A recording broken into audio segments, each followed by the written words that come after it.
Bien, mes chers collègues, avec 5 minutes de retard, pardonnez-moi. Je vous propose de commencer par l'appel, comme il est de coutume. Rodolphe Amaillan présent, Juliette Lecoulme. Sophie Bouvard est absente, a donné pouvoir en son absence à Thomas Delplace. Thomas Delplace. Présent. Gisèle Coyac. Marc Elaudet.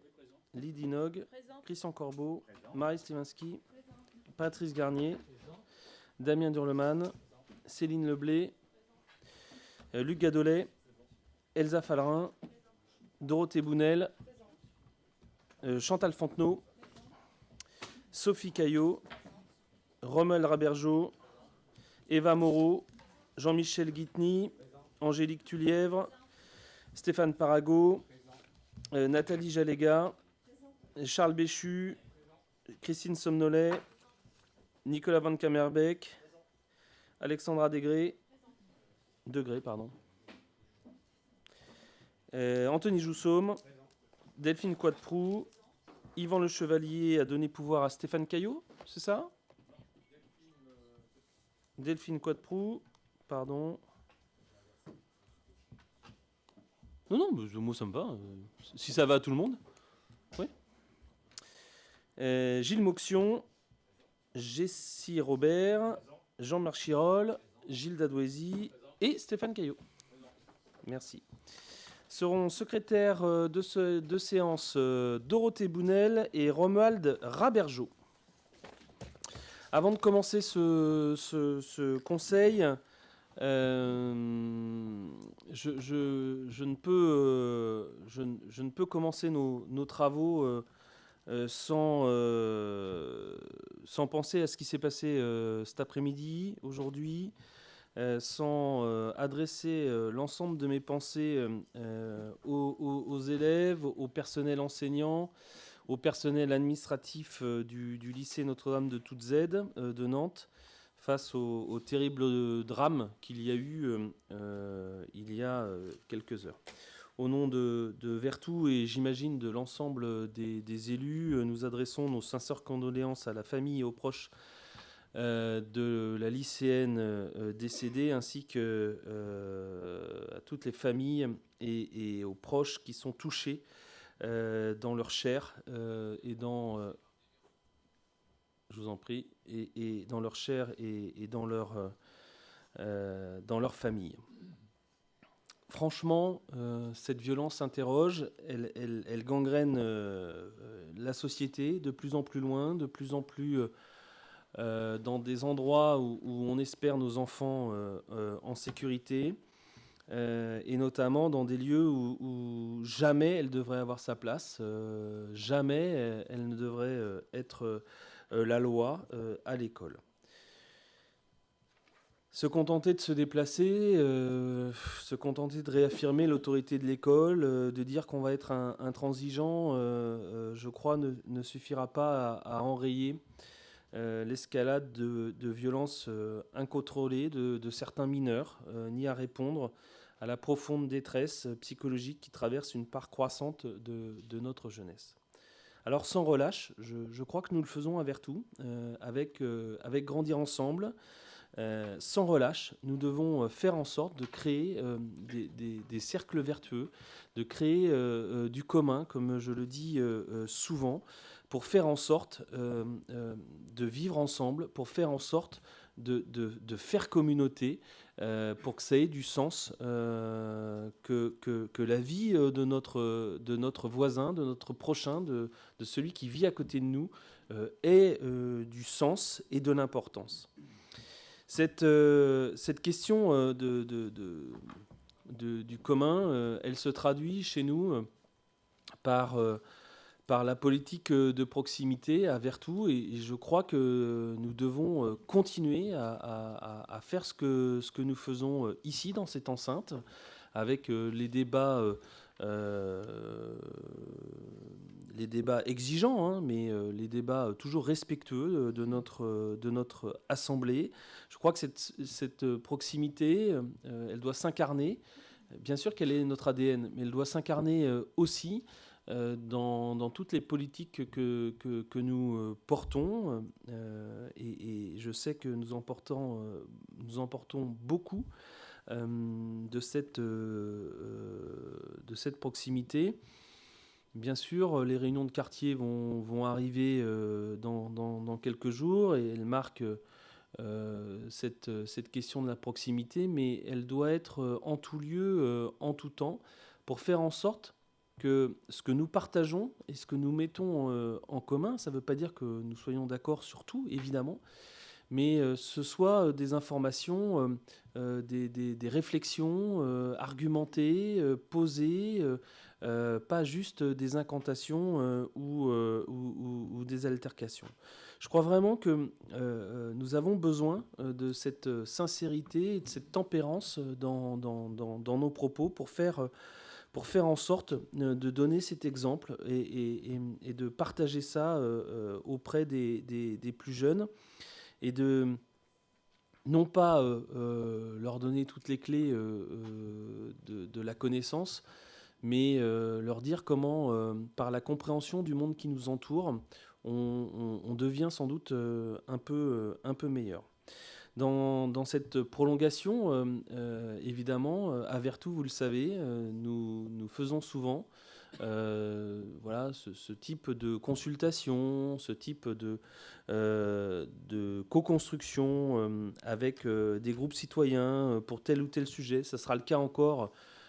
J'y pense parce que nous aurons cela dans le budget, mais là, ça sera le cas avec la centralité de Beautour, par exemple, où nous aurons des réflexions avec ceux qui y vivent, ceux qui y travaillent. C'est le cas, je regarde Damien, avec le budget participatif, où nous associons là aussi des citoyens qui ne sont pas toujours d'accord entre eux d'ailleurs. Et puis après tout, pourquoi pas, on a le droit de ne pas être d'accord. Mais on doit le faire avec de la hauteur de point de vue et avec de l'honnêteté intellectuelle. Ce sera le cas aussi au quartier de la Gare, que nous avons réinvesti et que nous allons continuer à investir.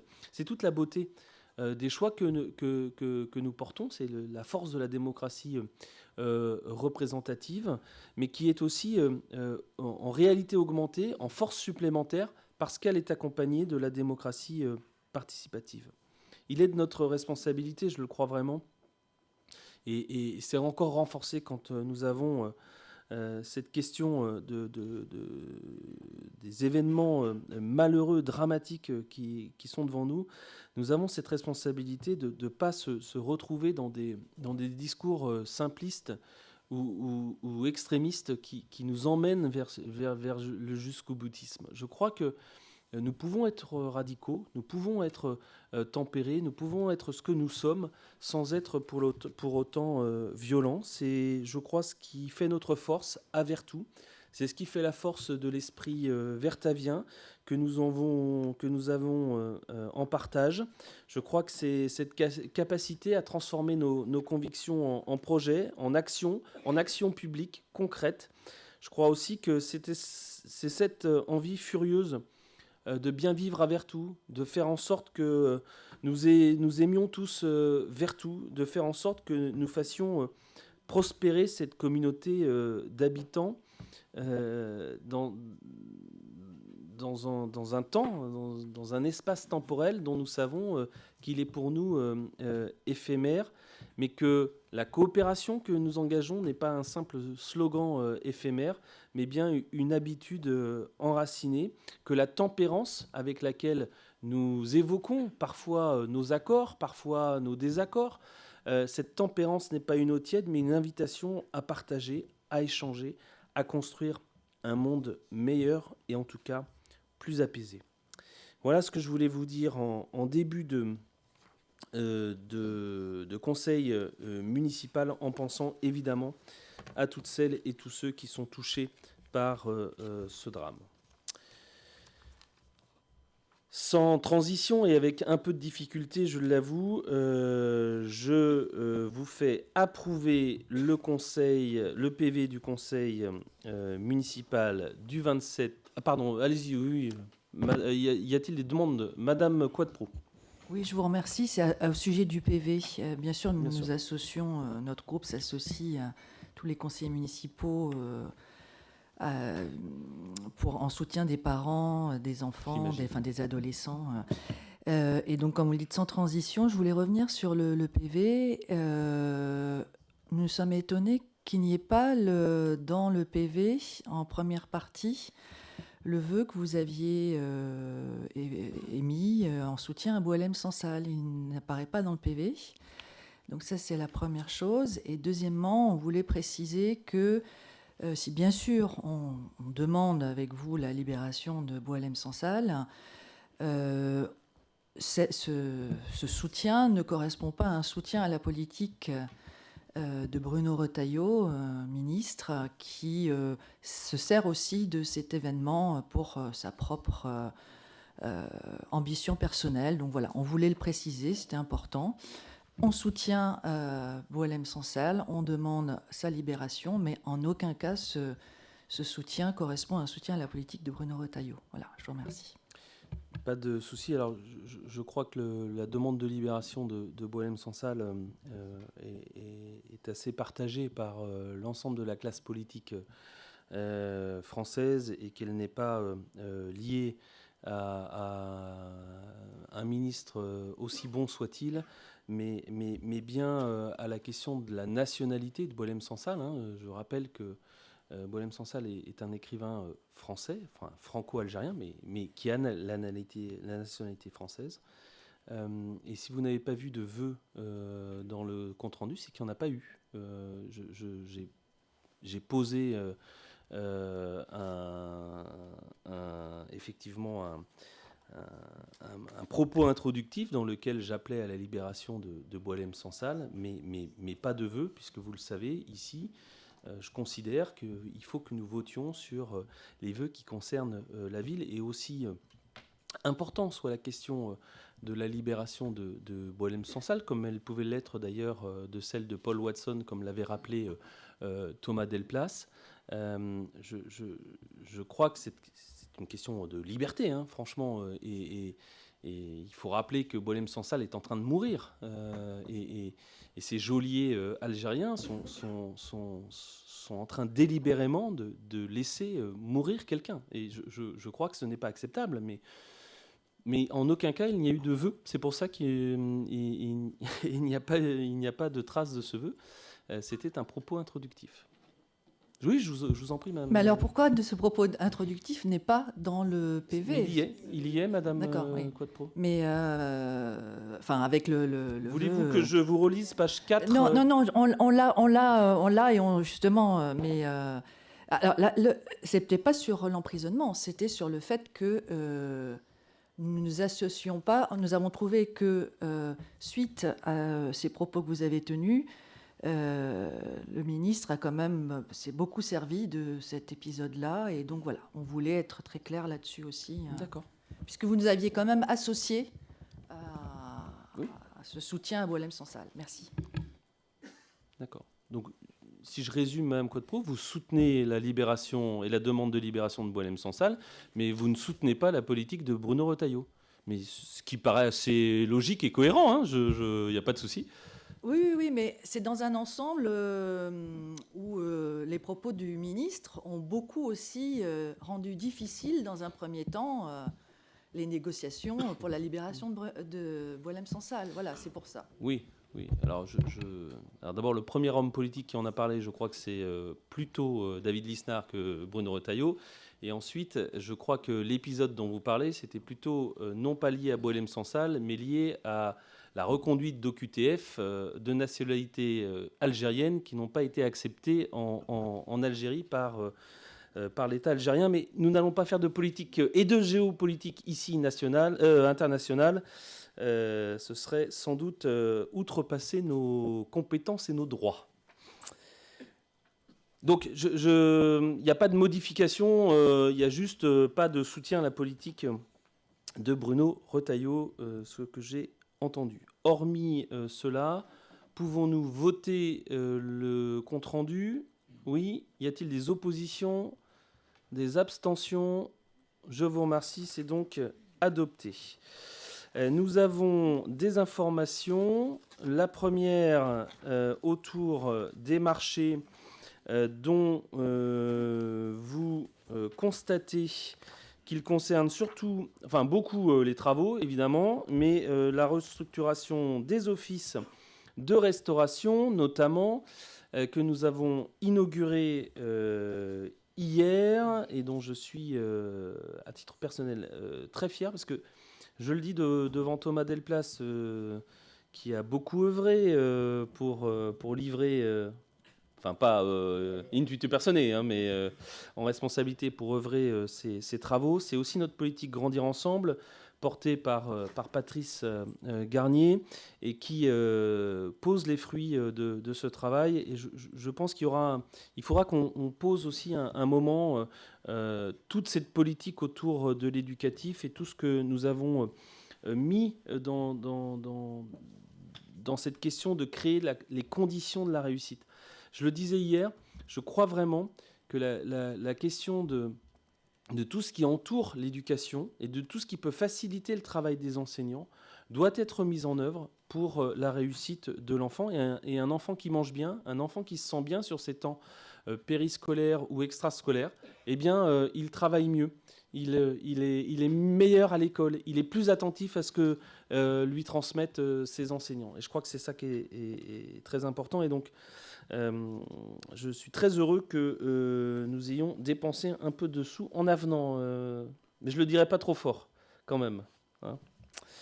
Parce que, d'une manière générale, il faut aussi tenir ses budgets. Mais je sais que sur la dalle d'Henri Lesage, c'était un peu compliqué.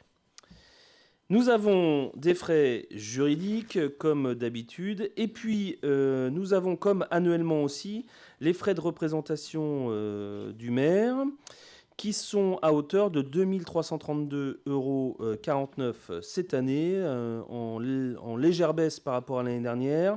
Je vous rappelle que nous avions voté un crédit de 3 000 € par an au titre des frais de représentation le 11 juin 2020. Voilà. Et j'en ai terminé avec, je crois, les informations.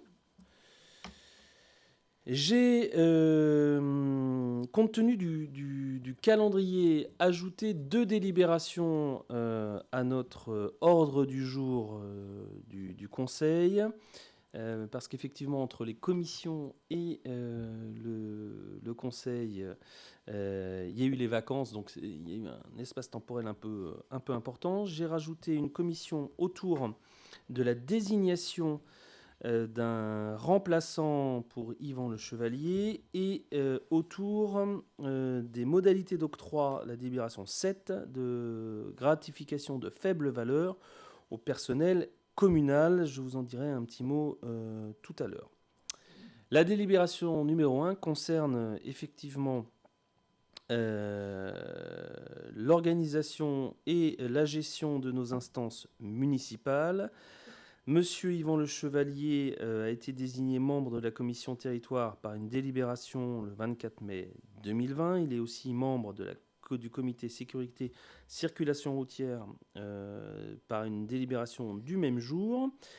Il m'a fait part de son impossibilité pour raison personnelle à siéger dans l'une et l'autre de ces instances du 1er avril au 20 octobre 2025. Mais rien de grave, je rassure tous ceux qui nous écoutent, plutôt des choses agréables, même si pédaler toute la journée est un plaisir que peut-être tout le monde ne partage pas. Voilà. Mais en tout cas, c'est pour découvrir de manière différente le monde qui nous entoure et dont je parlais tout à l'heure. Pour sécuriser effectivement et représenter le groupe dans toutes les instances, je vous propose de nommer à sa place, de désigner à sa place Stéphane Caillot, on est bien d'accord, en qualité de membre de la commission municipale permanente territoire et en désignation du membre du comité consultatif sécurité circulation routière. C'est bien ça. Est-ce qu'il y a des questions autour de ça ? Ça va à tout le monde ? Est-ce que, alors normalement on vote à bulletin secret, est-ce qu'on peut se décider que nous votons à main levée? Ça va aux deux chefs de groupe? Bien. Super. Et donc, à l'unanimité, nous décidons que nous votons à main levée. Y a-t-il des oppositions, des abstentions à ces remplacements? Je vous remercie. C'est donc jusqu'au 20 octobre, Stéphane Caillot. Voilà, 2025. S'il n'y a pas de crevaison d'ici là. Mais je le sais, très bricoleur en plus, donc il est capable de réparer pour arriver à l'heure. Délibération numéro 2. Convention de partenariat entre Lucie Aubrac, Henri Lesage et la ville pour l'organisation d'un séjour pédagogique. Patrice Garnier. Merci Monsieur le maire. Effectivement, une convention qu'on a l'habitude de retrouver puisqu'on la signe chaque année ici depuis plusieurs années. Donc vous savez que la ville de Vertou contribue au financement des activités pédagogiques des écoles publiques et privées qui s'organisent sur les temps scolaires. Ces activités pédagogiques concernent les sorties scolaires, les classes transplantées, qu'on appelle les classes découvertes, et les projets à caractère pédagogique. Pour l'année en cours, pour l'année 2024-2025, l'école élémentaire Henri Lesage et le collège Lucie Aubrac organisent conjointement une classe de découverte.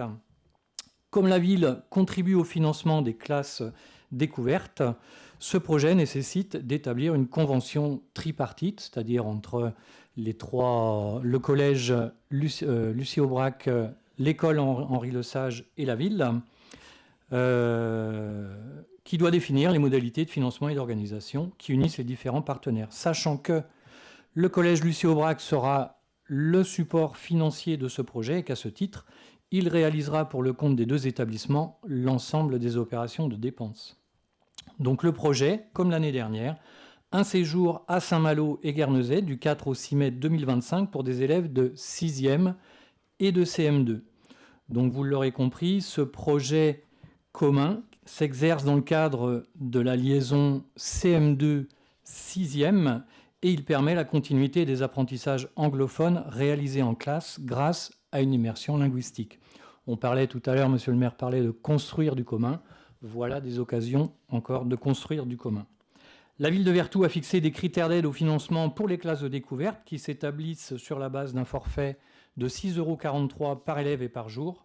29 élèves étant concernés pour ces 3 jours de découverte, l'aide accordée par la ville s'élèvera donc à 559,31 € et elle sera versée directement au collège Lucie Aubrac puisque celui-ci est le support financier et ce versement se fera sur réception de facture.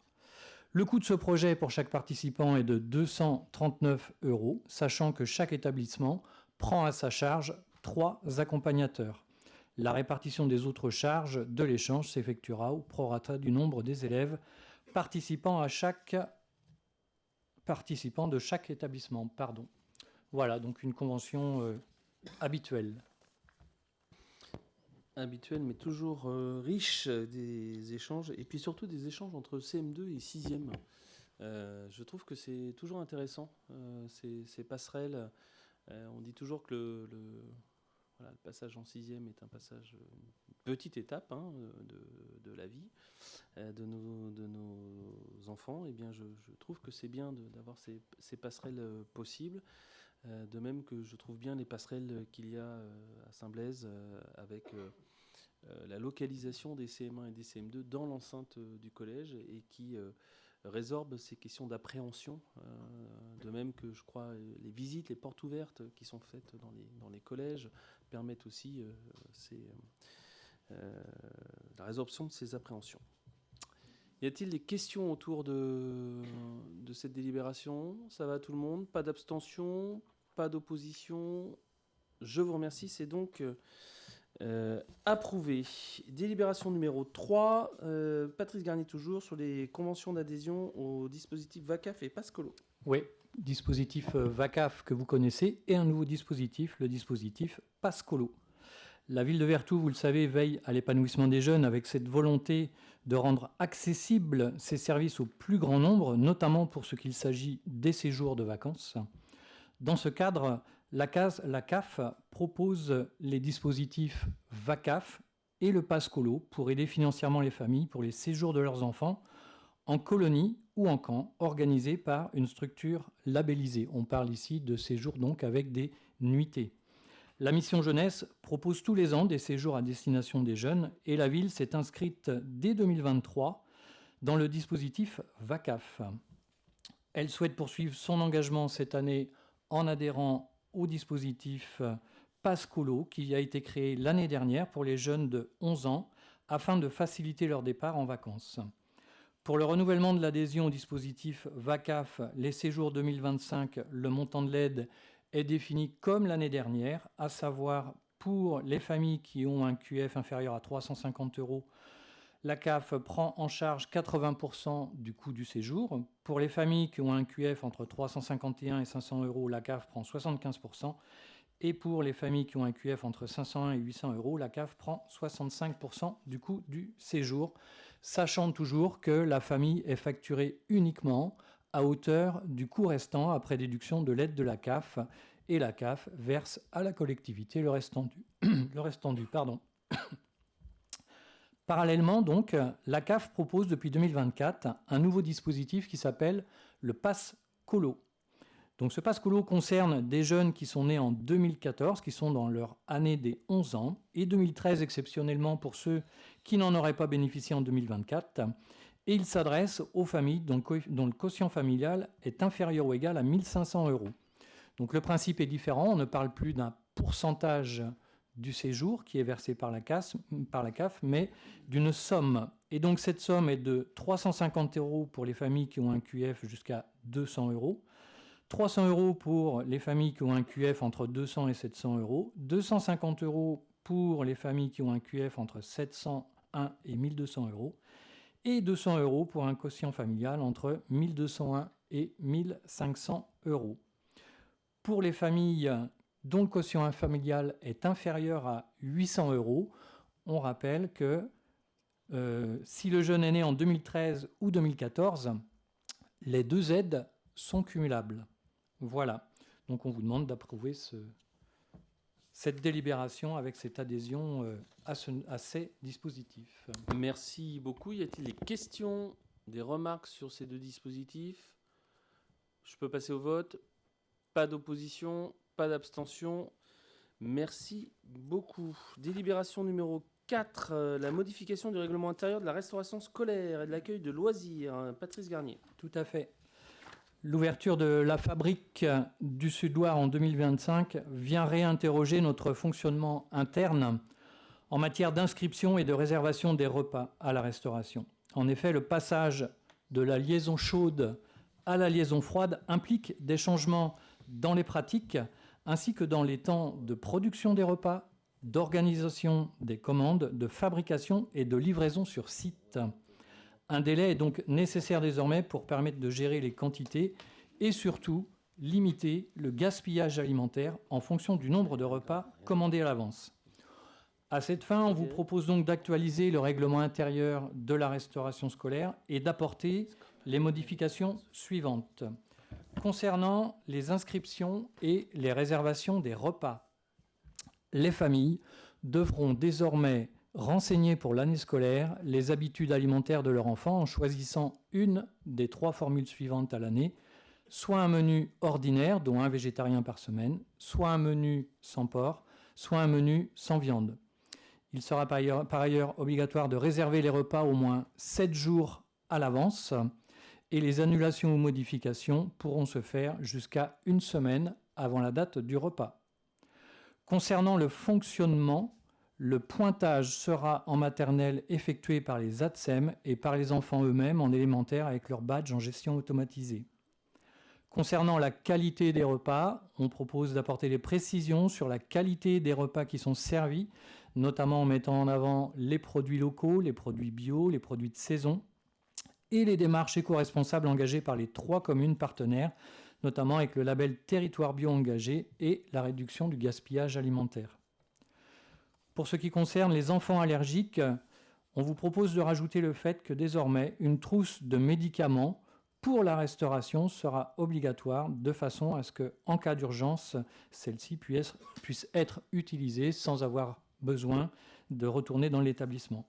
Et concernant la facturation, une majoration de 5 € pourra s'appliquer en plus du prix du repas, qui lui est fixé selon le quotient familial, selon les situations rencontrées, absence, présence sans réservation ou inscription, justificatif inexistant, délai de prévenance non respecté.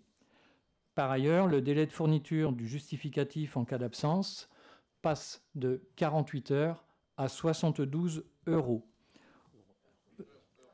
C'était pour voir si vous suiviez, merci. Donc cette même modification de délai de fourniture de justificatif, on vous propose aussi de l'apporter en modification du règlement intérieur de l'accueil de loisirs. Voilà, donc on vous propose de valider cette délibération avec un règlement qui prendra effet le 7 juillet 2025. Voilà, pardon. Non, pas de problème. Merci. Y a-t-il des questions sur ce règlement qui n'aurait pas été vu en commission? Pas de questions, pas d'opposition, pas d'abstention. Je vous remercie. C'est donc adopté. Merci Patrice Garnier. Délibération numéro 5, le recrutement d'animateurs pour les vacances scolaires. Gisèle Coyac. Oui, merci Monsieur le maire. Vous voyez, toujours dans l'axe jeunesse. Donc, il s'agit de recruter des animateurs pour la prochaine période 2025-2026. Vous le savez, donc, la ville prévoit d'accueillir des jeunes, des enfants, soit en centre de loisirs, soit dans le cadre d'animation de stage ou de camp, mais également aussi d'adolescents au sein de notre espace jeune. Et à cette occasion, la collectivité doit renforcer ses équipes permanentes, et nous vous le proposons en recrutant des animateurs titulaires de BAFA et durant ces périodes de vacances scolaires. Aujourd'hui et à compter de cette année, je dois souligner aussi la volonté de la ville d'accueillir des stagiaires BAFA, à la fois des stagiaires majeurs qui pourront être recrutés et bénéficieront des modalités de rémunération prévues dans les taux d'encadrement, mais aussi des stagiaires BAFA mineurs qui, eux, bien évidemment, ne seront pas intégrés dans les taux d'encadrement et ne seront pas rémunérés. Mais par contre, ce qui permet à ces jeunes de pouvoir être accompagnés dans le cadre de leur formation. Et pour les uns et les autres, vous savez, il s'agit de la partie pratique. Et par ailleurs, il vous est proposé de procéder au recrutement d'agents pour cette période qui va du 30 juin 2025 au 30 juin 2026, à raison d'un recrutement, d'un accroissement saisonnier d'activité. Et il s'agit de créer 2 emplois non permanents de directeur de camp ou de l'accueil de l'espace jeune, d'une part, qui doit effectuer des missions d'animation, mais aussi de direction auprès du public de l'espace jeune, et donc la création de 30 emplois de non permanents d'animateurs, et cette fois pour effectuer des missions d'animation pour l'accueil des enfants, soit au centre de loisirs, soit l'animation des stages ou de camps pendant les vacances, et soit l'accueil de ces adolescents au sein de l'espace jeune.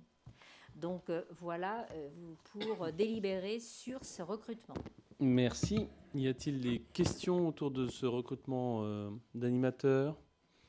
Pas de questions, pas d'opposition, pas d'abstention. Je vous remercie. C'est donc adopté. La mise à jour du tableau des emplois. Gisèle Coyac, toujours. Oui, pour ce tableau des emplois, il vous est proposé de le mettre à jour en supprimant des emplois permanents, permanents au nombre de 4, qui concernent des emplois qui sont devenus vacants, à savoir un emploi adjoint administratif, 2 d'éducateurs de jeunes enfants et 1 d'ingénieur, et également de créer de nouveaux emplois dans la mesure où nous devons modifier des quotités de travail à la hausse, bien évidemment. Il s'agit de créer un emploi donc d'une quotité allant de 31-35e à 35-35e pour un poste d'ADSEM. Un poste également donc de 34-35e donc à une quotité de 35-35e dans le cadre d'un poste d'emploi d'adjoint technique territorial, et un second de 29-35e pour une quotité de 31-35e qui concerne également un poste d'adjoint technique territorial. Et bien évidemment, pour ce qui concerne, vous le savez, donc ces suppressions, cette modification du tableau des emplois a été vue en comité social territorial le 3 avril dernier. Voilà. Merci. Y a-t-il des questions sur cette mise à jour? C'est bon pour tout le monde? Pas d'opposition? Pas d'abstention? C'est donc adopté. Délibération 7, du coup, qui a été ajoutée. Gisèle, tu me permets de la présenter parce que elle fait suite quand même. On a discuté avec Gisèle, mais elle fait suite à cette année 2024 qui a été extraordinaire. Je peux pas dire le. Il n'y a pas un autre mot qui caractérise mieux que cette année 2024. Extraordinaire, vous le savez, ponctuée d'événements majeurs, avec le passage de la flamme olympique, avec l'exposition de Michel Bassompierre, les yeux ont brillé. Il y avait eu aussi ce moment fort d'histoire et de mémoire. Je regarde aussi Gisèle avec cette commémoration du 80e anniversaire de la libération de Vertou. J'invite tous ceux qui regarderont ce replay à venir aux commémorations du 8 mai prochain pour là aussi honorer celles et ceux qui se sont battus parfois au prix de leur vie pour que nous soyons libres et que ça veuille dire encore quelque chose. Et donc, on a vécu une année extraordinaire.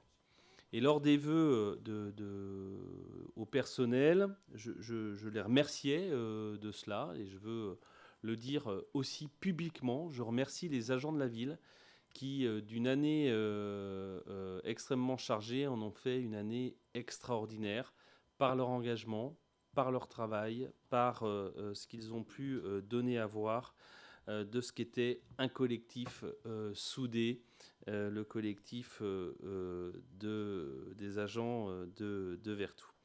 Il se trouve que pendant ces vœux, j'avais lancé un défi à notre directrice générale des services en lui disant: il faudrait que nous, on puisse aussi faire rêver les agents comme ils nous ont fait rêver récemment. Toute proportion gardée, évidemment, hein, il ne s'agit pas d'offrir un Michel Bassompierre à tous les agents, ni à tous les élus, je le dis. Voilà. Ce n'est pas... ça serait bien, mais non.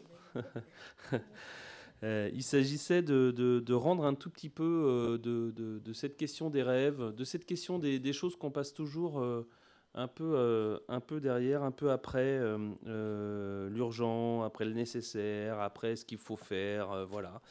Et donc c'est ainsi qu'une liste de 10 rêves à réaliser est proposée au choix de chaque agent, tel qu'un vol en ULM.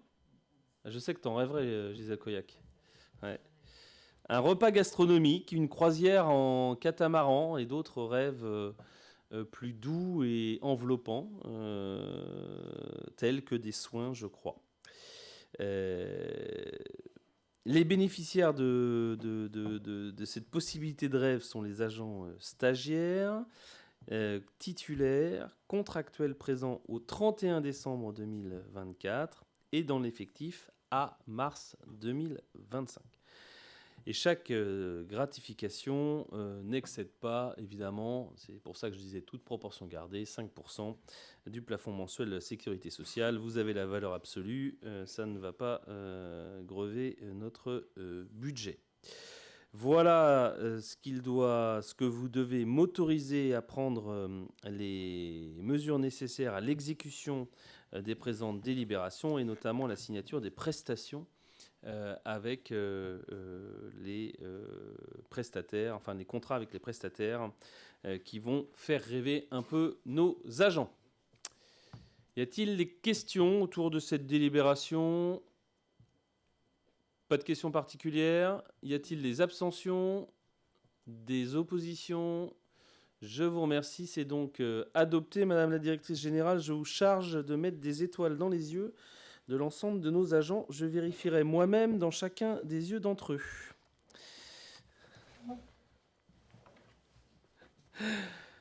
Merci beaucoup. Délibération 8. Alors, je ne sais pas si tu vas nous mettre des étoiles dans les yeux avec les comptes administratifs. En tout cas, je sais que tu sauras faire vivre cette présentation de l'exercice 2024, de l'année exceptionnelle dont je parlais tout à l'heure, exceptionnelle dans tous les sens du terme. Je te passe la parole, Christian Corbeau. Merci, monsieur le maire. Alors, charge à moi pour cette transition de faire rêver avec des chiffres. Donc, je vais essayer de vous faire rêver. Néanmoins, je vais apporter une précision avant la présentation des comptes 2024. Alors, pour moi, la M57 était digérée. Je crois que la digestion a été un peu trop rapide. Donc, je vais apporter une précision et information qui devra être couchée sur le PV. Donc la production, information suivante, la production des maquettes budgétaires dans la nouvelle nomenclature M57 est un travail technique complexe pour les prestataires du logiciel de gestion, comptable et financier. Même si nous avons travaillé au mieux sur les états des maquettes du compte d'exploitation 2024 et du budget supplémentaire 2025, certaines erreurs du logiciel n'ont pas pu être corrigées et nécessitant des correctifs. Sur le CA 2024, alors aux annexes 3 C-1 page 247 et C3-2 page 251 qui concernent respectivement la présentation nature et par fonction du budget vert, les montants ne sont pas concordants. Le montant à prendre est de 11 488 246,69 €. Enfin, la maquette M57 prévoit dans les états de dépenses d'investissement une information des réalisations gérées dans le cadre des AP qui nécessite pour être complétée que la ville acquiert un module complémentaire. Ces colonnes seront renseignées à compter du compte 2026. Donc la M57 est en phase de digestion. Voilà. Donc je continue sur ma présentation. Alors, présentation concernant le compte d'administration pour l'exercice 2024, budget principal, budget annexe. Alors, nous pouvons... Voilà, merci. Alors, les comptes administratifs pour l'exercice 2024 sont de bonne facture et je vais mettre en avant les marqueurs du compte administratif pour l'exercice 2024. Alors, le premier point, je souligne une situation financière toujours favorable à fin 2024, marquée par une épargne élevée de 5 millions grâce à la stratégie de diversification des financements mis en œuvre sur ce mandat et également aux efforts de gestion. Pour rappel, une partie de notre épargne est consacrée à l'amélioration du service public aux usagers et du pouvoir d'achat des agents soutenu par une démarche de performance poursuivie par la collectivité. Le deuxième point, un programme d'investissement, alors je le souligne, inédit de 12,8 millions. Donc c'est un marqueur de notre ambition pour la ville avec la livraison prochaine d'équipements structurants qui favorisent Donc c'est en lien avec notre plan stratégique et les 4 piliers, donc un cadre de vie apaisant et apaisé, une offre de services adaptée, une empreinte environnementale plus vertueuse. Le troisième point est par anticipation, nous sommes aux prémices d'une dégradation financière qui va concerner toutes les collectivités dans un contexte inflationniste de crise nationale et internationale. Au final, nous avons un résultat d'exercice déficitaire et un résultat global excédentaire de 7,6 millions. Alors, comme chaque année et à chaque présentation, vous êtes maintenant habitués, quelques graphiques classiques de présentation. Donc, le premier concerne la trajectoire d'investissement. Et donc, vous voyez, nous sommes sur une trajectoire haute d'investissement. 12,8 millions d'investissements réalisés en 2024. Donc, je l'ai dit dans mes propos introductifs, donc c'est vraiment une année inédite. Donc, ça nous permet d'avoir une moyenne annuelle de 7,6 millions à mi-mandat. Le second, concernant le volet de la dette, donc nous avons une réelle capacité d'endettement pour l'avenir. Alors, avec un endettement par habitant qui se situe à 203 €, donc lorsque nous comparons par rapport à la moyenne de la strate, donc vous le voyez, la moyenne de la strate est de 976 €. Le troisième indicateur est l'indicateur de gestion. Donc ce dernier est sécurisant pour l'avenir.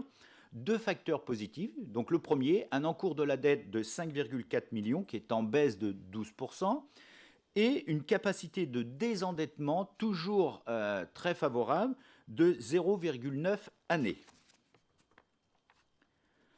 L'indicateur de l'épargne est également et reste favorable. Donc nous avons un niveau d'épargne élevé de 5 millions qui est le résultat de la stratégie de diversification des financements.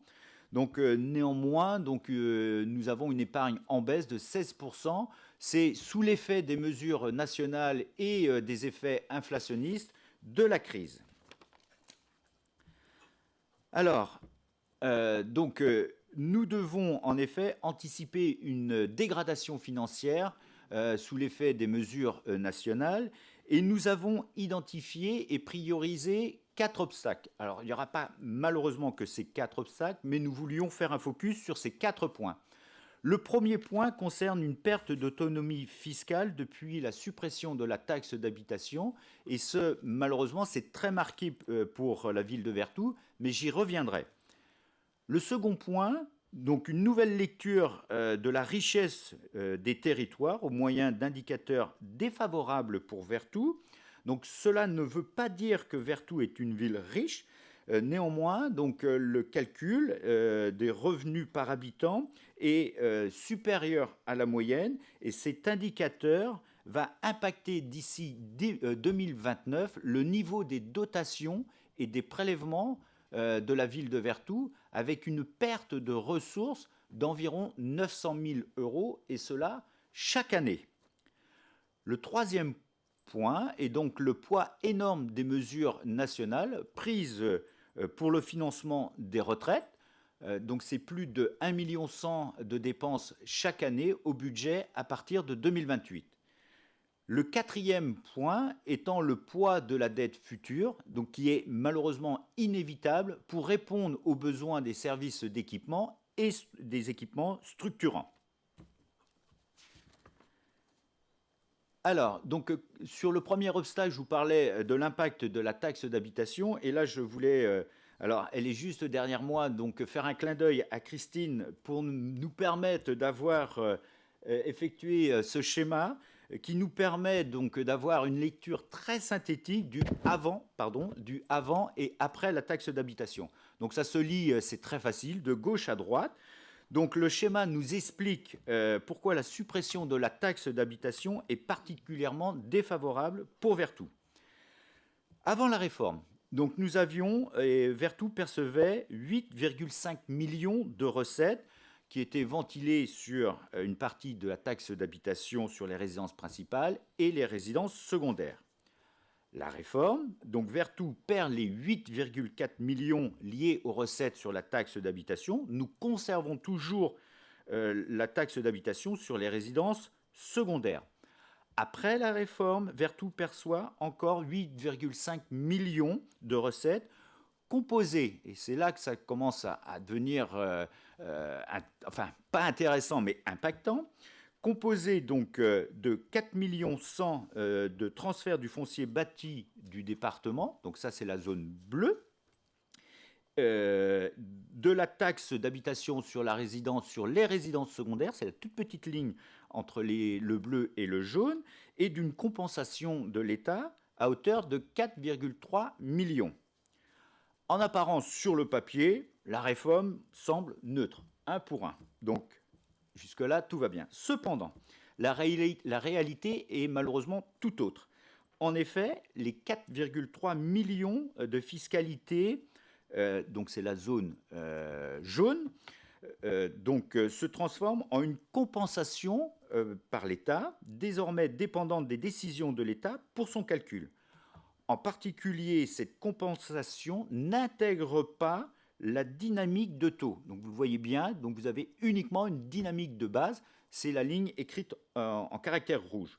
Pour Vertou, qui a eu recours au levier fiscal en 2023, donc ça a eu un impact qui a été évalué d'environ 700 000 € par an. En effet, Vertou est particulièrement pénalisé par cette compensation, car en effet, quand nous faisons nos projections, cette compensation est fixée à environ 179 € par habitant, et cette compensation est beaucoup plus élevée comparée à celle perçue en moyenne par les collectivités de la même strate. Le montant serait de 81 € par habitant. Pourquoi, me direz-vous? Donc, c'est malheureusement que cette compensation est élevée, probablement en raison des abattements et exonérations de la taxe foncière pratiqués avant la réforme par le département et qui explique le faible montant des 4 100 000 qui nous a été transféré. Donc, j'espère avoir été assez clair. Merci à Christine d'avoir remis en plus ces couleurs.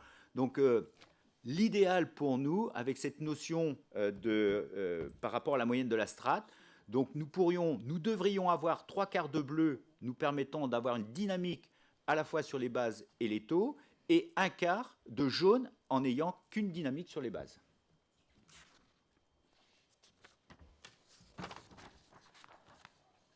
Alors, concernant la section fonctionnement, donc à la fois sur les ressources et les dépenses. Donc, éléments clés, je voulais juste faire un zoom sur les éléments clés pour 2024.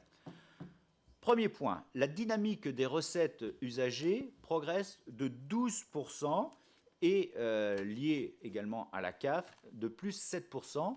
Donc, c'est bien le reflet du développement de l'offre de services à la population. Donc, c'est plus 12%. Donc, pour l'illustrer, j'ai pris juste 2 lignes. La première ligne, concernant donc l'accueil des loisirs, c'est 56 places de plus par rapport aux années précédentes. Et concernant la restauration, donc c'était important de mettre en avant ce chiffre-là, c'est plus 8 182 repas qui ont été distribués sur l'exercice 2024. Le second point sur lequel je voulais faire un zoom étant la dynamique fiscale qui est le reflet de l'attractivité territoriale. C'est plus 3,8%. Donc, 3 points pour l'illustrer. Donc, la hausse physique des bases, 1,4%. Les droits de mutation, donc en hausse de 11,2%. Et enfin, une augmentation des enseignes au bénéfice de la taxe sur la publicité extérieure de plus 7,6%. Le troisième point étant une politique RH favorable au pouvoir d'achat des agents et au renforcement de l'offre de services. Donc là, on est plutôt sur le volet charge. Donc c'est plus 6,8%. Donc ça intègre une revalorisation du régime indemnitaire des agents de catégorie C qui nous a été présenté par Gisèle. Et également 2 créations de postes pour ouvrir le 2e site d'accueil loisirs. Le 4e point étant le contexte fortement inflationniste. Donc c'est plus 644 000 euros de charges de fonctionnement qui sont liées aux fluides, deux postes, l'électricité et le gaz, et ce, malgré une baisse de consommation de plus de 28% sur le gaz et 26% sur l'électricité entre la période 2021-2024. Donc ça illustre bien la démarche de performance qui a été mise en place au sein du collectif. Concernant la section investissement, donc une enveloppe de 13 805 000 euros. Alors, avec un programme d'équipement au-delà de la trajectoire moyenne, donc prévue sur le mandat. Donc là, pour cette année, nous sommes à 12,7, c'est plus proche de 12,8 millions. Donc je l'ai dit et je le souligne, hein, c'est une année inédite, hein, monsieur le maire, donc c'est important de le souligner. Un remboursement du capital de la dette de 718 000 euros. Donc c'est en hausse de 2,4%, donc c'est en raison du profil d'amortissement de la dette. Alors les efforts d'investissement depuis, là on revient un peu en arrière, depuis 2020, c'est 38 millions d'investissements. Donc répartis toujours en lien avec notre plan stratégique. Donc, nous retrouvons les 4 piliers du plan stratégique. Une ville vivante pour 4 563 000 euros. Une ville séduisante pour 11 222 000 euros. Une ville apaisante pour 7 422 000 euros. Et enfin, une ville engagée pour 14 808 000 euros. Alors, pour répondre à 3 enjeux, et là, clin d'œil à la com, qui a réussi à nous faire sur une slide donc une synthèse de d'une grande partie des investissements qui ont été faits sur le territoire en 2024. Alors, 12, je m'emballe, hein, non, Thomas, 12,8 millions de programmes d'investissement. Alors, nous retrouvons des projets pour préserver notre environnement pour 2,7 millions, avec à l'intérieur de cette enveloppe plus de 800 000 euros pour le maintien de notre patrimoine, à la fois le bâti et le non bâti. Donc je rappelle, hein, 78 000 m² de couvert, hein, c'est bien ça. La stratégie foncière, donc c'est pour anticiper demain, donc 353 000 euros. Nous en avons parlé, les aménagements des cours d'école, investissement de 65 000 euros. La rénovation donc de l'hôtel de ville, alors ça commence. Merci de le souligner, Thomas. Donc vous voyez donc les travaux qui sont partis pour 124 000 euros. La flotte verte, donc nous poursuivons donc le changement donc des véhicules pour 132 000 euros et également le projet végétal pour 661 000 euros. Des projets pour des équipements structurants pour offrir un service public adapté aux besoins du quotidien avec une enveloppe de presque 10 millions.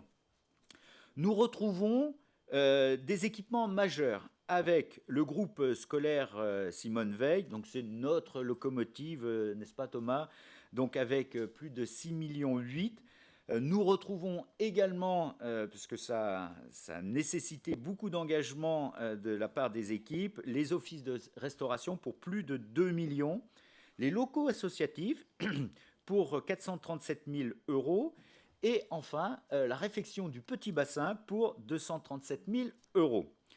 Et enfin, pour des projets pour un cadre de vie apaisant et apaisé, donc nous retrouvons le centre de surveillance urbain pour notre sécurité pour 68 000 euros, quai chaussée des Moines pour 4 000 euros, le budget participatif pour 26 000 euros, et enfin donc les études pour lancer le Loiry Cœur Vert.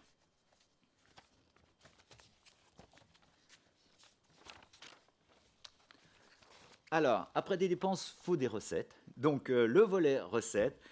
Donc, des recettes pour 10 598 000 euros. À l'intérieur, nous retrouvons le fonds de compensation TVA. Donc, il y a toujours un décalage d'une année pour 697 000 euros. 445 000 euros de subventions de l'État, la région et Nantes Métropole. Alors là, je le souligne, hein, c'est pas neutre et ça fait partie des recettes d'investissement. Ça permet de souligner donc la professionnalisation de nos services, puisque donc c'est un travail de longue haleine pour préparer ces dossiers et les porter et aller chercher ces 445 000 euros de subventions. Donc nous avons une ventilation. Donc le groupe scolaire Simone Veil donc, nous a permis d'aller chercher 200 000 euros de subventions.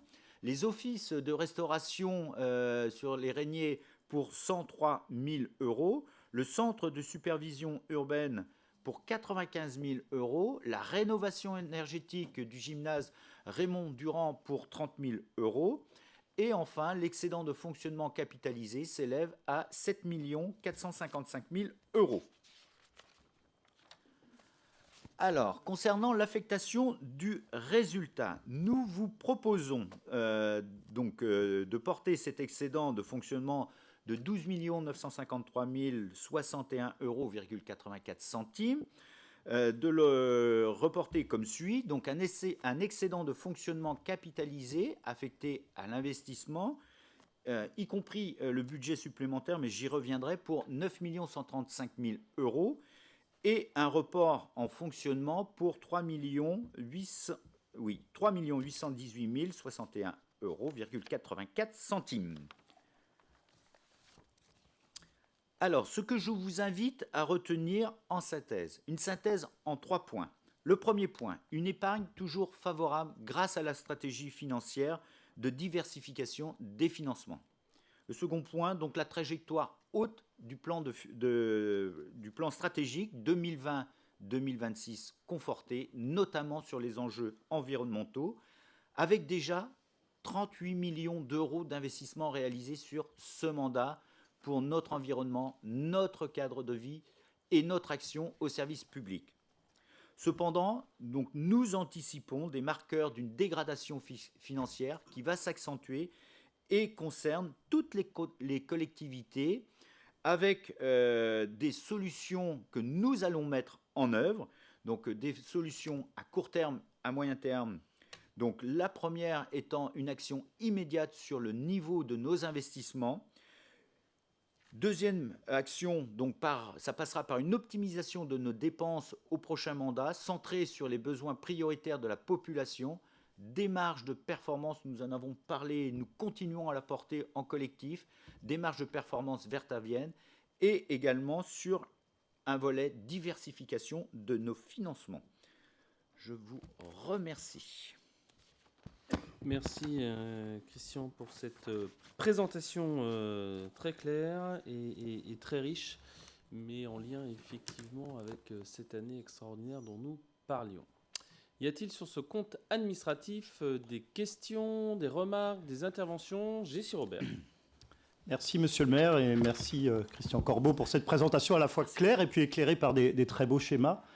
Je serais quand même preneur, peut-être après le conseil municipal, de reparler du schéma sur la taxe d'habitation. Je ne vais pas relancer le débat ce soir. J'ai noté que le département a peut-être une responsabilité, enfin portait une responsabilité. Donc on pourra en discuter sereinement après ce conseil.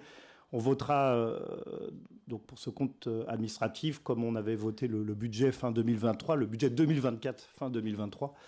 70% environ pour la jeunesse, l'école Simone Veil, les restaurations scolaires.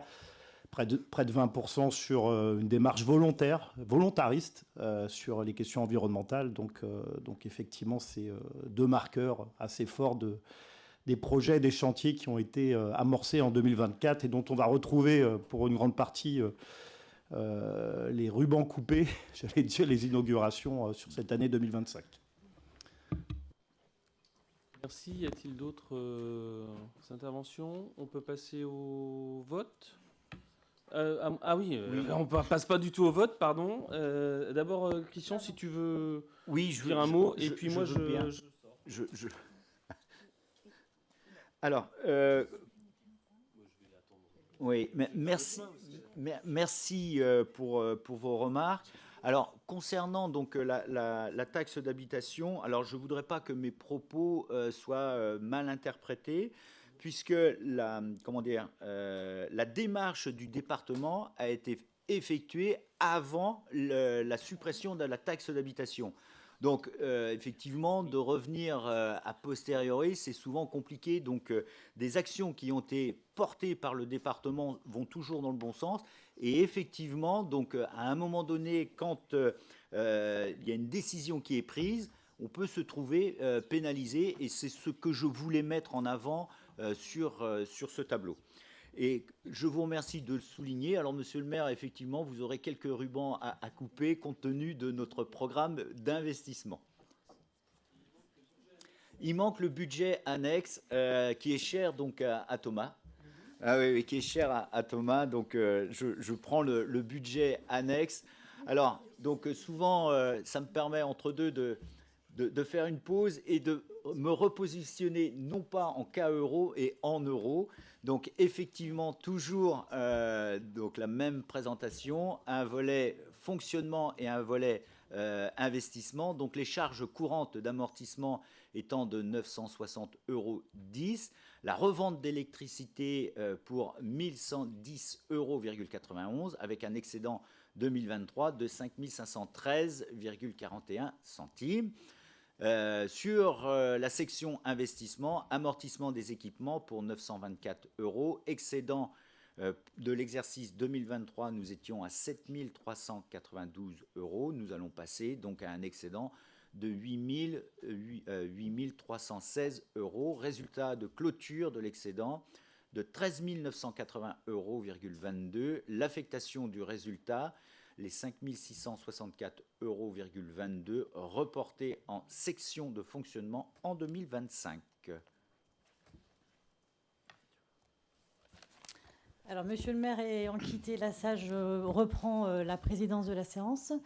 Je pense que nous pouvons passer au vote, me semble-t-il, à moins qu'il y ait des interventions sur le budget annexe. Je ne crois pas. Alors, donc, il vous est demandé, mes chers collègues, d'approuver le compte administratif du budget principal de la commune et du budget annexe pour l'année 2024. Y a-t-il des oppositions, des abstentions? Y a-t-il des votes pour? Je vous remercie. Le budget est donc adopté, le compte administratif, pardon, est donc adopté à la majorité. Et donc, nous allons pouvoir faire entrer monsieur le maire. Oui, merci beaucoup.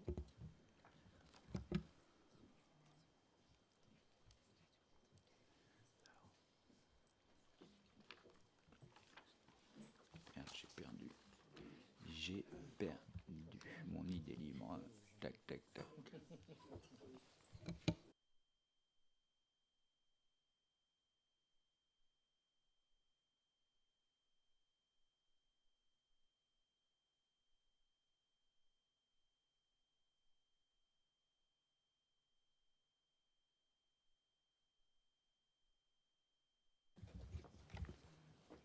Un petit mot, monsieur le maire. Monsieur le maire, je vous informe que les comptes administratifs de la ville pour l'exercice 2024 ont été adoptés à la majorité.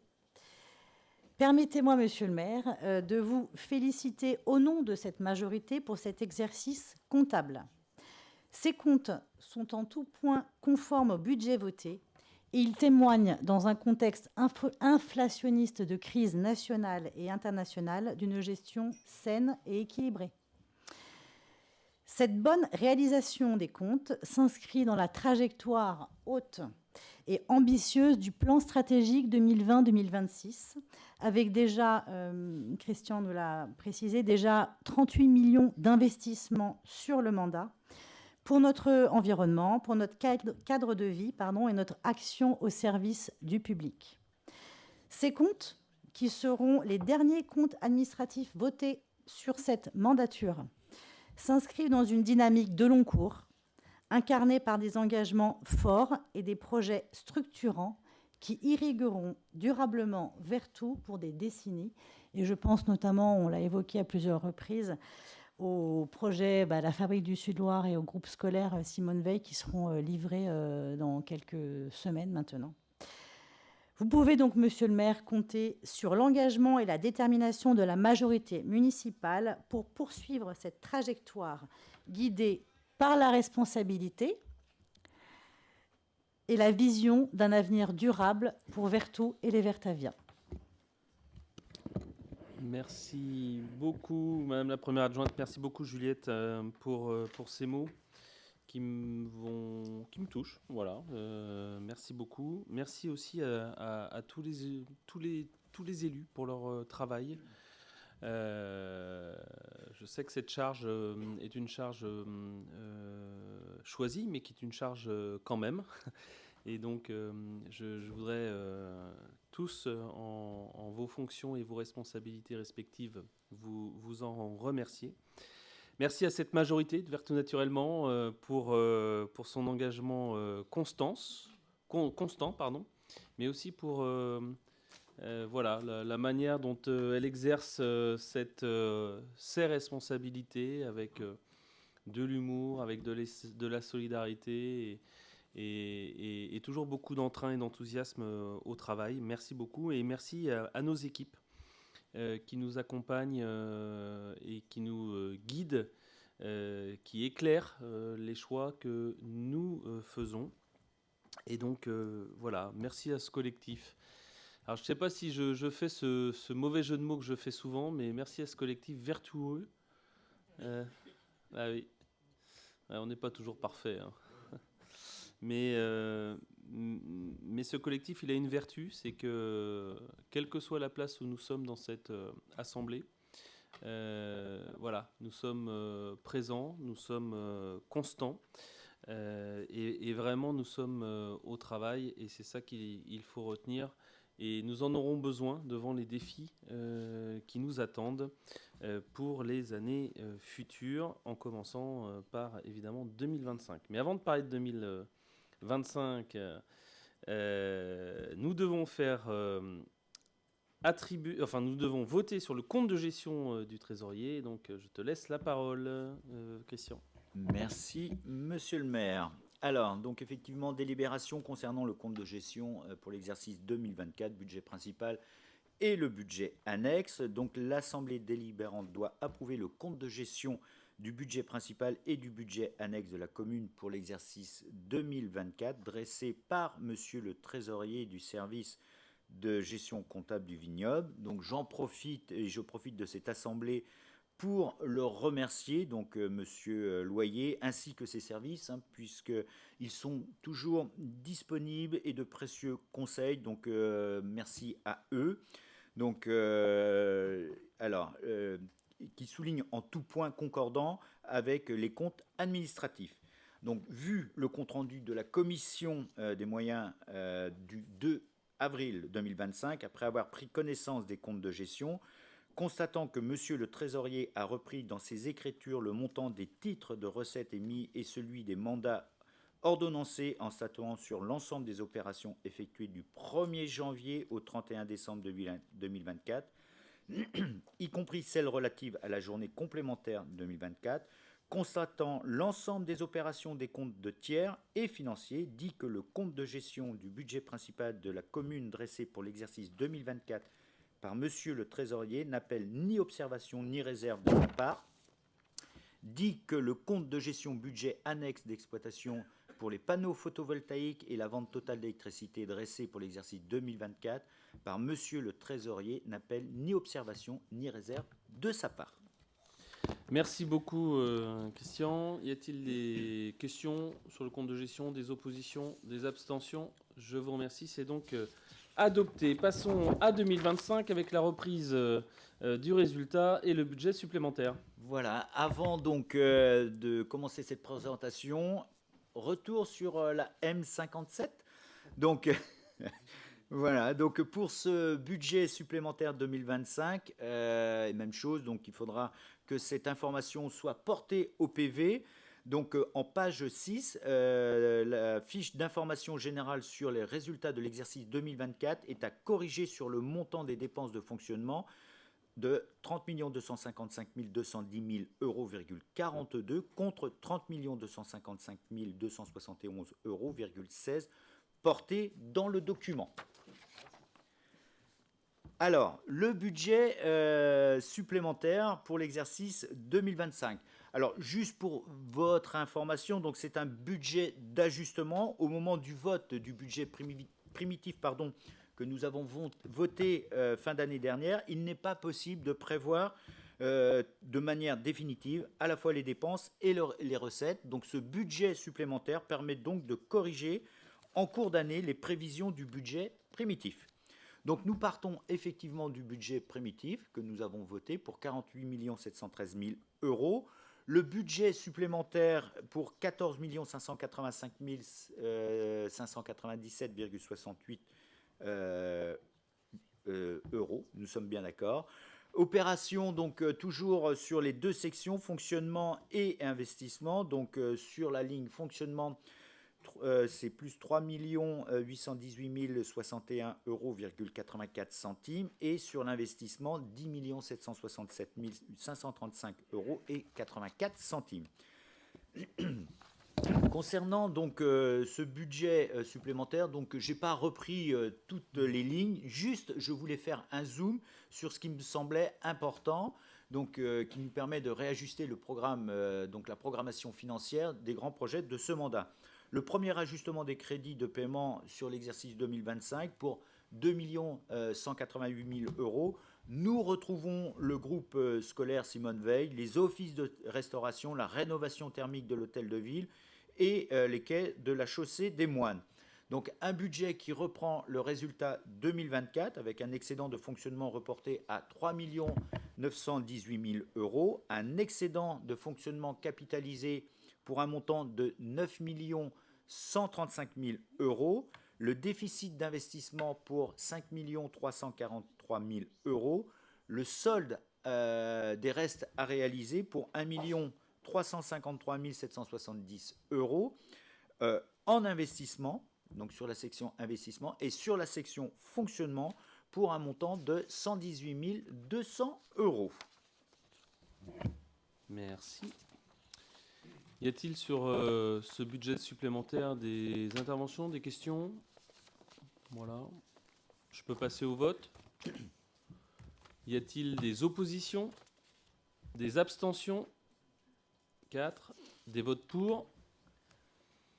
Je vous remercie. C'est donc adopté. Budget supplémentaire également pour le budget annexe l'exploitation des panneaux photovoltaïques. Christian, toujours? Il y a une page? Non, il n'y a pas de page. Alors, ok. T'as fini ton quota de slides? Non, j'ai tout bouffé, donc ok. Alors, donc budget annexe, donc délibération concernant le budget annexe d'exploitation des panneaux photovoltaïques et la vente de l'électricité. Donc, par délibération, donc le conseil municipal a adopté le budget primitif du budget annexe d'exploitation des panneaux photovoltaïques et de la vente de l'électricité, donc pour le 19 décembre, pardon. Le budget supplémentaire qui est proposé à l'Assemblée, donc nous retrouvons, et il reprend le résultat de l'exercice précédent, ainsi que les reports de dépenses de recettes sur les deux sections, toujours section fonctionnement, section investissement. Donc le projet du budget supplémentaire s'élève à la somme de 13 980,22 euros, dont 5 664,22 euros en section fonctionnement et 8 316 euros en section d'investissement. Donc il n'y a pas eu de report de dépenses et de recettes. Merci. Bon, j'ai éteint. Merci. Y a-t-il des questions? Pas de questions? Pas de questions. Pas d'opposition? Pas d'abstention? Abstention? 4. Vote pour? Pardon. Merci, c'est donc adopté.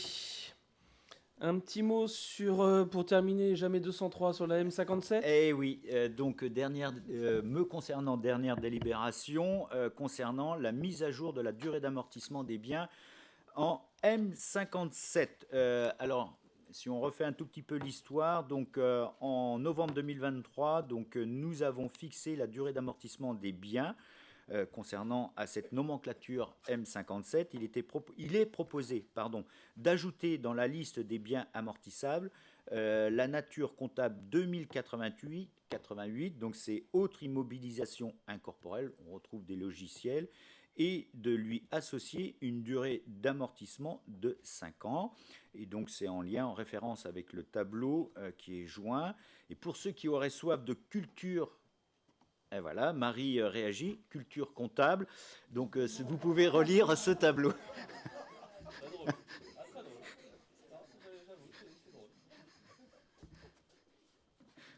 J'en ai fini. Je vais faire une autre blague, mais non.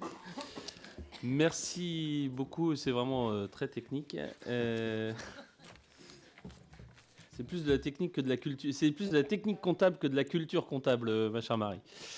Y a-t-il des questions? J'imagine pas. Pas d'abstention, pas d'opposition. Je vous remercie. C'est donc adopté pour l'ajout de ce 2088. Voilà. Merci à Christian pour la présentation de tous ces dossiers et surtout pour le retour sur l'année 2024 qu'il nous a permis de faire en mémoire et en partage.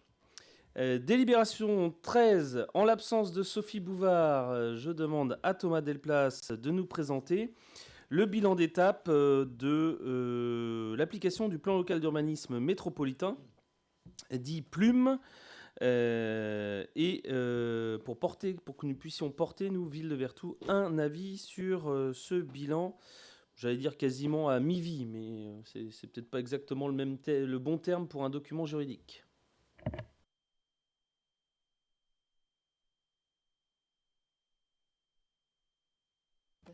Il marche moins. Ouais, un suffira. Je vous remercie. Donc le plan local... Carrément. Excusez-moi. Le plan local d'urbanisme métropolitain, donc adopté en 2019, en effet, est un document de planification commun aux 24 communes de Nantes Métropole, fixant les règles d'urbanisme et portant le projet de territoire à l'horizon 2030. Il s'appuie sur 17 orientations stratégiques. Rassurez-vous, je ne vais pas vous les lister toutes ce soir. Dans les domaines de l'environnement, de l'habitat, de la mobilité ou encore du développement économique et se structure autour de 3 grandes ambitions. Dessiner la métropole nature, développer son attractivité et son rayonnement et organiser la métropole rapprochée. Vertou s'y inscrit pleinement et les résultats de cette évaluation à mi-parcours confirment notre engagement. Avec une baisse exemplaire de 86% de la consommation d'espaces naturels, agricoles et forestiers, qui représentent 66% du territoire de notre commune, preuve de notre capacité à concilier développement et préservation, une nette amélioration du cadre de vie, avec moins de logements exposés au bruit, une progression mesurable de la biodiversité en milieu urbain, reflet de nos choix en faveur de la nature en ville, une économie locale qui reste dynamique, avec un tissu d'activité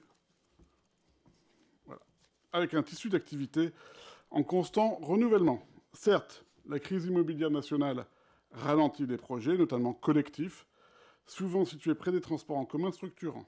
Mais Vertou montre qu'il est possible de se développer avec une urbanisation maîtrisée en gardant notre esprit de ville-nature.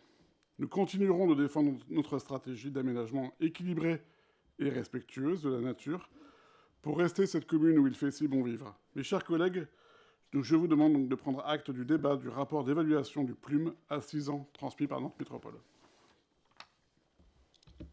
Merci.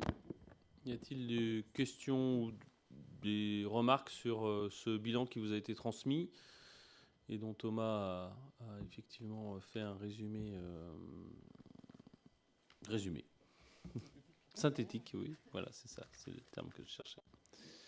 C'est bon pour tout le monde, on peut passer au vote et donc émettre cet avis pour la métropole. Y a-t-il des oppositions à cet avis?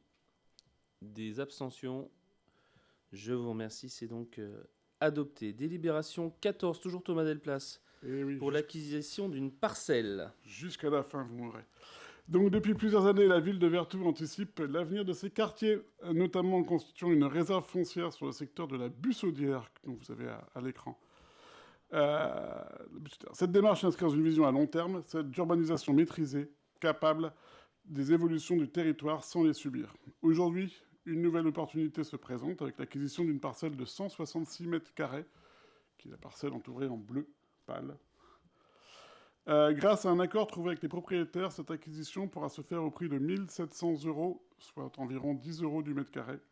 Ce terrain vient renforcer en cohérence avec notre réserve foncière, l'ensemble des terrains en jaune, dans un quartier en fort renouvellement. Ainsi, fidèle à notre stratégie d'aménagement équilibré, nous poursuivons notre engagement pour anticiper le Vertou de demain avec méthode, exigence et esprit de responsabilité. À cet effet, mes chers collègues, je vous demande d'approuver cette délibération. Merci. Dont l'acquisition est au prix de 1 700 €. 1 700 € et toutes les frais et charges sont au prix de charge de la commune. Merci. Y a-t-il des questions? Des oppositions? Des abstentions? Je vous remercie. C'est donc adopté. Délibération numéro 15 pour un échange foncier. Et oui, la ville de Vertou a été sollicitée par la société Beaumarchais 2, implantée rue du Mortier-Vannerie, avec la proposition d'un échange de parcelles permettant d'améliorer sa configuration foncière. Alors l'échange concerne 2 petites surfaces, l'une de 15 mètres carrés et l'autre de 18 mètres carrés. Donc la 15 mètres carrés appartient à la ville et l'autre à 18 mètres carrés serait cédée par la société. Et c'est les 2 petits triangles qui sont sur le plan. L'avis récent de la Direction régionale des finances publiques confirme la valeur des terrains est identique à 8 € le mètre carré et valide donc un échange sans soult. Cette opération équilibrée et conforme à l'intérêt général s'inscrit dans notre volonté d'accompagner les entreprises locales dans leur développement tout en assurant une gestion rigoureuse et pragmatique du foncier communal. Donc, pas de soult, tous les frais sont pris en charge par la société Beaumarchais. C'est une opération complètement blanche pour la ville, pour les finances de la ville, mon cher Christian. Merci beaucoup. Y a-t-il des questions? Des abstentions? Des oppositions? Je vous remercie. C'est donc adopté. Délibération 16 pour 2 dénominations de voix. Oui, deux voix d'un coup. Alors, c'est de la responsabilité du conseil municipal de se prononcer par délibération sur les dénominations des voies publiques ou privées ouvertes à la circulation. Alors, 2 voies situées au lieu-dit La Salmonnière et Chevaux, donc c'est au sud de Vertou, ne disposent pas d'appellation officielle actuellement. Cette absence de dénomination pose de réelles difficultés concrètes pour les habitants et les usagers du secteur. Afin de garantir un repérage clair, de sécuriser les interventions et de répondre aux besoins quotidiens des usagers, il est proposé d'attribuer une dénomination officielle à ces 2 voies. Ainsi, après une très longue étude, nous vous proposons de nommer Allée de la Salmonnière la voie desservant le lieu-dit de la Salmonnière et Allée Chevaux la voie desservant le lieu-dit Chevaux. Chauveau, pardon, oui. Ces appellations s'inscrivent, vous l'aurez noté, dans la continuité toponymique des lieux-dits existants et respectent la cohérence du tissu local. Mes chers collègues, je vous invite donc à approuver cette délibération qui facilitera la vie quotidienne des riverains et renforcera la lisibilité de notre territoire. Merci beaucoup. D'autant plus que pour au moins l'une d'entre elles, ça ne concerne pas que notre territoire, puisqu'on est en limite de Château-Thébault, et donc ça facilitera aussi sans doute pour un certain nombre d'habitants de Château-Thébault le repérage. Est-ce qu'il y a des questions sur ces dénominations? Pas de questions, pas d'opposition, pas d'abstention. Je vous remercie, c'est donc adopté. Délibération 17 de Thomas Delplace pour la mise en place la prise en considération d'un projet d'aménagement sur le secteur route de la gare. Tout à fait. La route de la gare, ça constitue un axe structurant pour l'accès au cœur de Vertou, depuis le nord de notre commune. Elle bénéficie d'une localisation stratégique à proximité immédiate de la gare, des transports urbains, de nombreux équipements publics, de services de proximité, notamment autour de la polarité commerciale de la Grammoire, ou encore du pôle des Échelonnières, renforcé par le futur groupe scolaire. L'identité de ce beau quartier doit être préservée tout en anticipant les besoins futurs en matière d'habitat, de mobilité, de services, de cadre de vie, d'emploi, de commerce. Pour renforcer cette ambition partagée de valorisation durable de ce territoire, Nous vous proposons de prendre formellement en considération ce projet d'aménagement qui permettra un aménagement en cohérence et un aménagement durable. Ainsi, Monsieur le maire pourra opposer un sursis à statuer à toute demande d'autorisation susceptible de compromettre ou d'entraver la réalisation du projet global à l'intérieur donc de la zone encadrée en bleu, tel que sur le plan projeté. Mes chers collègues, en approuvant cette délibération, nous pourrons agir en assurant une vision cohérente de l'ensemble du quartier, des projets futurs en cohérence avec notre stratégie d'urbanisation maîtrisée pour maintenir une grande exigence de qualité de vie des habitants. Merci beaucoup. Y a-t-il des questions sur cette prise en considération d'un projet? J'ai appelé ça un périmètre d'étude. C'est pour ça que je me faisais préciser le terme juridique exact, mais c'est la prise en considération d'un projet d'aménagement du secteur. Et c'est sans doute ça un peu la simplification administrative. Y a-t-il des questions autour de ce projet? Gilles Moxion? Pardon, juste une remarque, oui. On se félicite de cette volonté d'anticipation. On avait un petit peu évoqué il y a quelque temps dans ce conseil municipal nos inquiétudes concernant le quartier de la Gare. Donc il fait partie visiblement de cette zone. Et donc voilà, qu'on anticipe et qu'on évite effectivement des projets qui seraient néfastes pour cet accès effectivement essentiel vers le bourg, vers le centre. Voilà, on ne peut qu'approuver. Merci beaucoup. Je peux passer au vote. Y a-t-il des oppositions, des abstentions? Je vous remercie. C'est donc adopté à l'unanimité. Dernière délibération, la 18, toujours Thomas Delplace, pour une demande d'adhésion. Et monsieur le maire, mes chers collègues, dans le cadre de nos nombreuses démarches pour un environnement vertavien plus éco-responsable, depuis plusieurs conseils municipaux, vous l'aurez remarqué, nous vous proposons que la ville de Vertou adhère à de nombreux réseaux, associations, fédérations. Ces lieux d'échange et de ressources sont particulièrement importants pour notre commune. Sachez que, parallèlement et conformément à notre démarche de performance, nous évaluons, voire arrêtons, les adhésions aux réseaux devenus moins pertinents.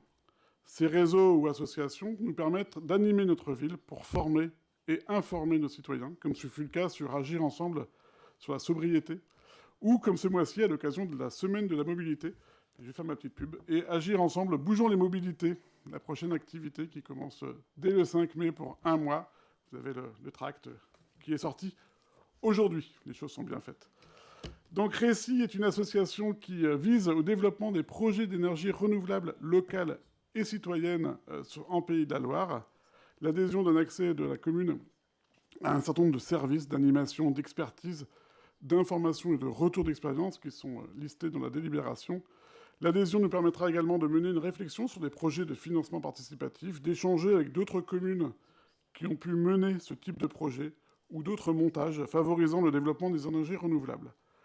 Le montant de l'adhésion est de 2 centimes par an et par habitant base 2021, soit environ 520 € par an. Je vous demande de bien vouloir accepter cette nouvelle adhésion en soutenant cette délibération.